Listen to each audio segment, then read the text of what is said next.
Chicken nugget, উপরে crunchy, ভিতরে মুরগির অসাম স্বাদ। জানেন কি ফ্যাক্টরিতে কিভাবে তৈরি হয় এই চিকেন নাগেট? আজকে আমরা দেখব ফ্যাক্টরিতে কিভাবে তৈরি হয় এই চিকেন নাগেট। প্রথমেই নাগেট তৈরির কাঁচামাল হিসেবে মুরগির মাংস, মশলা, ডিম, ব্রেড ক্রাম ইত্যাদি সংগ্রহ করা হয়।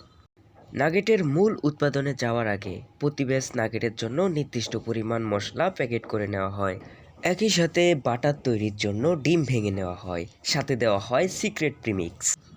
চলুন এবার মূল উৎপাদনে যাওয়া যাক। মূল ভিডিও শুরু করার আগে সবার কাছে একটা অনুরোধ, এখনো যারা আমার চ্যানেলটি সাবস্ক্রাইব করেননি তারা দ্রুত সাবস্ক্রাইব করে নিন, আর যারা অলরেডি করেছেন তাদেরকে অসংখ্য ধন্যবাদ।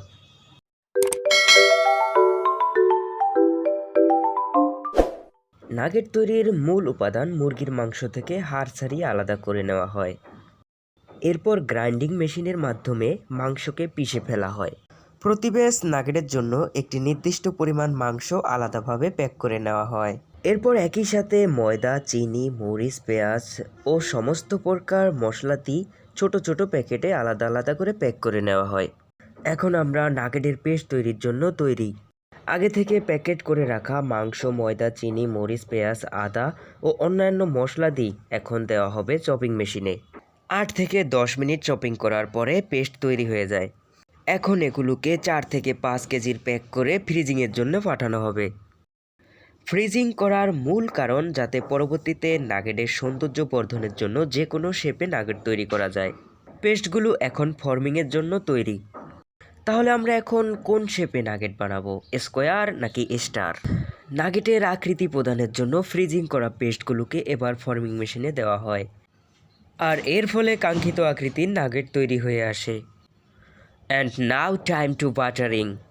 বাটারিং করার জন্য আগে থেকে তৈরি করে রাখা ডিম এবং সিক্রেট প্রিমিক্সের সেই বিশেষ উপাদানটি মেশিনের একটি কন্টেনারে দেওয়া হয়। ওয়াও, এখন নাগেটগুলো ডিমের বাটারে শাওয়ার করবে। হ্যাঁ বন্ধুরা, ঠিক তাই, নাগেটগুলোর উপরে এখন ঝর্ণার মতো ডিমের বাটার ঢেলে দেওয়া হবে। শাওয়ার শেষে নাগেটগুলো এখন কোডিংয়ের জন্য তৈরি, অর্থাৎ এগুলোকে এখন ব্রেড ক্রাম দিয়ে মুড়িয়ে দেওয়া হবে।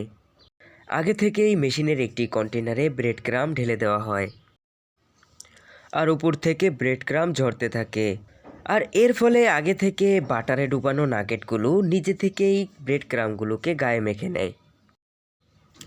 ওয়াও, তৈরি হয়ে গেল পারফেক্ট শেপের chicken nugget. This is time to free fry. নাগেটের আকৃতি যাতে কোনো প্রকার বিকৃত না হয় সেজন্য এটিকে প্রি ফ্রাই অর্থাৎ হালকা ভেজে দেওয়া হয়। নাগেটগুলো এখন ঠান্ডা হওয়ার জন্য অপেক্ষা করতে হবে। পরবর্তীতে এগুলোকে প্যাকেট করে কুলিং করার পরে পাঠানো হবে কোল্ড স্টোরেজে। কোল্ড স্টোরেজে একে 0 থেকে 4 ডিগ্রি সেলসিয়াস তাপমাত্রায় সংরক্ষণ করা হয়। পরদিন পাঠানো হয় মার্কেটে। No no wait, it's time to eat. হ্যাঁ বন্ধুরা, এখন নাগেটগুলো খাওয়ার জন্য সম্পূর্ণ তৈরি। যারা খেয়েছেন তারা তো অলরেডি নাগেটের কুড়মুড়ে স্বাদ নিয়েছেন, আর যারা খাননি তাদেরকে অনুরোধ করব একবার হলেও চিকেন নাগেট খেয়ে দেখতে পারেন। ভিডিওটি কেমন লাগলো অবশ্যই কমেন্টে জানাবেন, আর ভিডিওটি ভালো লাগলে অবশ্যই একটি লাইক দিবেন, আর পরবর্তীতে এরকম আরও ভিডিও পেতে চ্যানেলটি সাবস্ক্রাইব করে রাখুন। ধন্যবাদ সবাইকে।